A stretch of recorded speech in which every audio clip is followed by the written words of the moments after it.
Oprah Winfrey has said things that has lit Fox News on fire. They are livid with her. So first, we're going to show you her outrageous comments. Let's watch the first one.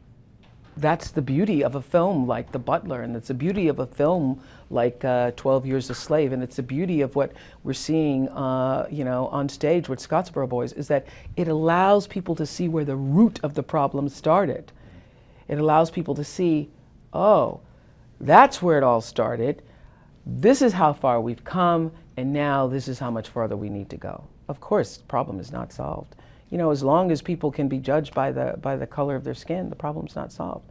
As long as there are people who still, and there's a whole generation, I say this, I said this, for apartheid South Africa, I said this for my own, community in the South. There are still generations of people, older people, who were born and bred and marinated in it, in that prejudice and racism, and they just have to die.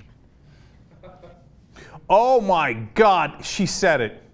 There's some old people in the country who were born and bred in that racism.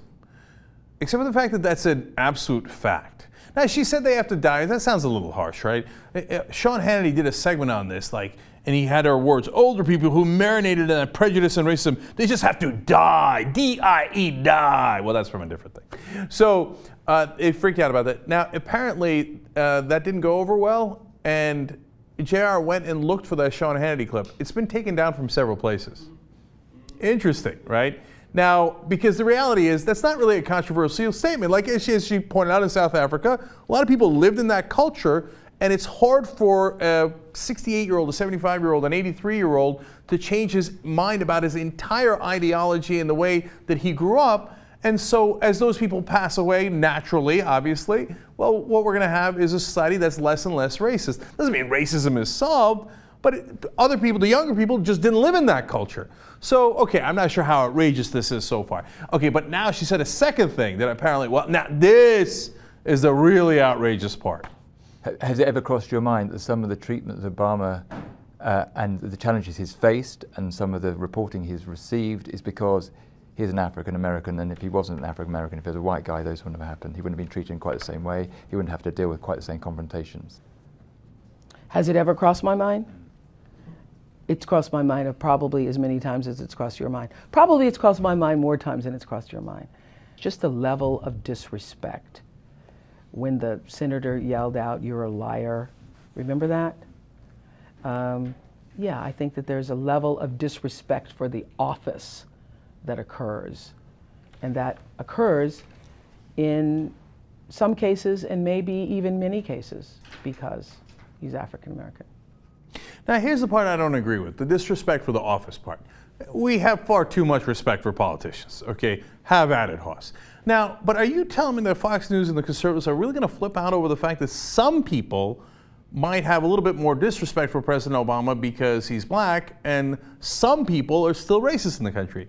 Really, that's a big controversial thing? Apparently it is, because get a load of the compilation Jayar put together of these conservatives with their hair on fire. Oprah has lost it. I mean, how racist could America be she's a black and she's a billionaire.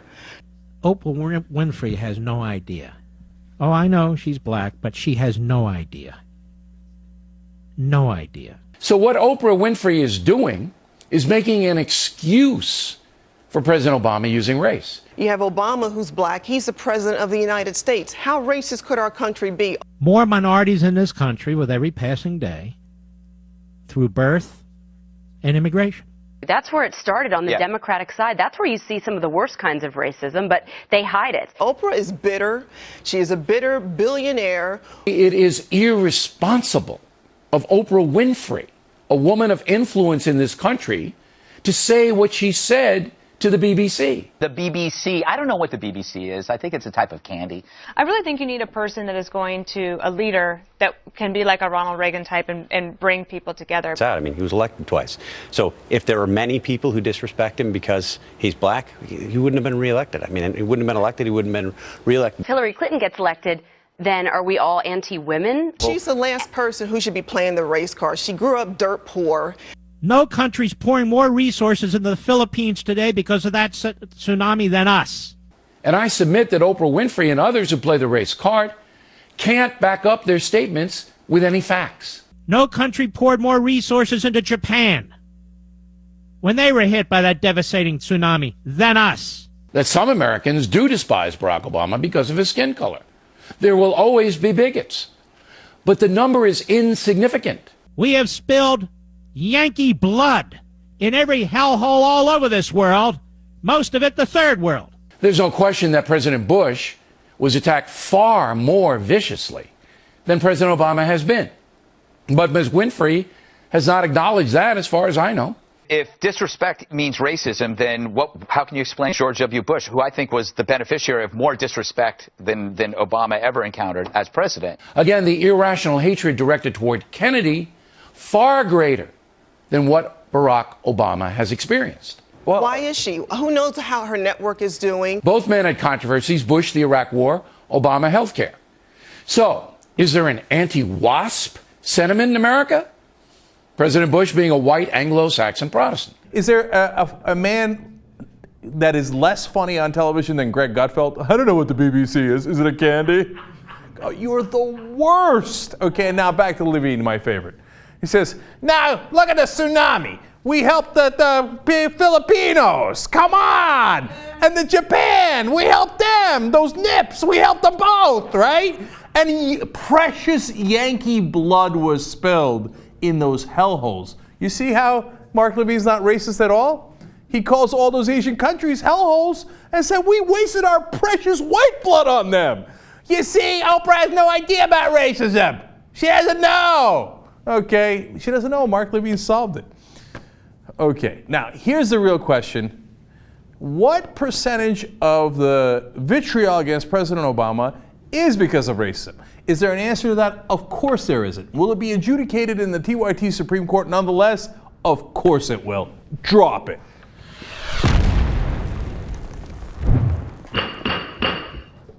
I have a number. It is made up, but I have a number. But first I want to hear from the court, and then I'll weigh in. Justice Jackson, what say you?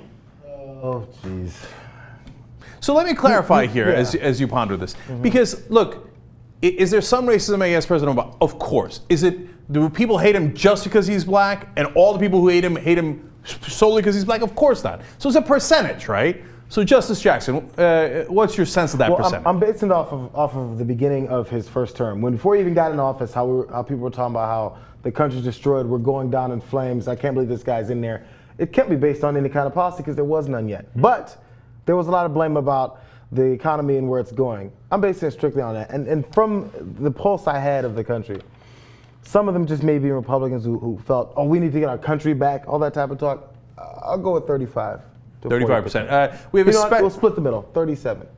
I was going to go 35 to 40, 37, 38%. Okay, 37.5% is the final answer I'm getting from Justice Jackson. We have a special guest appearance from Justice Jimmy Dore here. Justice Dore, what say you? He's going 37.5. I'll go 1%. Jimmy, I think you misunderstood the game. Oh, this isn't Price is Right? Okay, no. Oh, okay. I would say I was going to go 30. 30? I would go 30. Yeah. From touring, there's lots of racists still left in the country. And from a guy who tours the country on a regular basis, they're all over the place. And it's not just in the South, it's everywhere. Okay. So I don't know, how many videos do we have to show of cops being racist, right? I mean, so that's... No. I don't know if you saw the video. Bill O'Reilly said it's minimal. It's minimal. I mean, you might get shot in your own driveway for being black, right? But O'Reilly has decided your murder was minimal. Yes. Okay. And back to his point, though, they did have a good point that George Bush, remember how they hounded him for his long-form birth certificate? George Bush for 8 years? Oh, right. Remember that? Those racists that came after him? Yeah, that's a fair point, Justice Jimmy, adding a lot to this. Justice Godoy, the Chief Justice, what say you? 30% seems too low, 37% seems too low. I think everybody who hates Obama, I want to say 100%, but I'm going to say 77% of them just hate him because of racism. Justice Godoy blowing up the scale. Yeah, I think I know where he's going with it, because I was thinking in the mindset of what percentage of America hates him strictly based off of his race. I think this is where my mind was split in the middle. Of the 100% of people who hate Obama strictly based on race, hate him in general, how much of that percentage is based on race is 77. So that's where he's going with. Okay.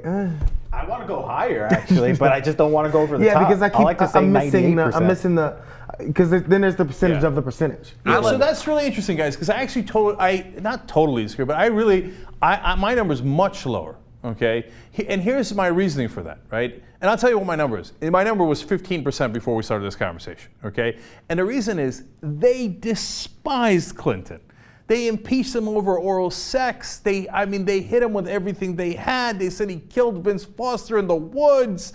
I mean, so and they're set. The machine is set to hate Democrats. It's set to destroy Democrats, right? And you pour the money in, and the result is right wing, right wing, right wing. They're supposed to go more extreme. It's set. And Ted Kennedy, they never let that. Oh, Chapa quit. That drug, that murder, whatever. Like nonstop. And what we're confusing is their hatred overall with their hatred specifically based on race for Barack Obama. We're not confusing. It's a tough thing to figure out. So I had it at 15. You guys cranked it up to 35, and then you went over the top with 77%, which is actually an excellent Republican thing to do, Jesus, because you moved the Overton window. You moved the whole scale. So now I got to compromise with you and settle at 35%. Nicely done, Chief Justice. Apparently, the court consensus is it is 35% because of racism that they hate Obama this much.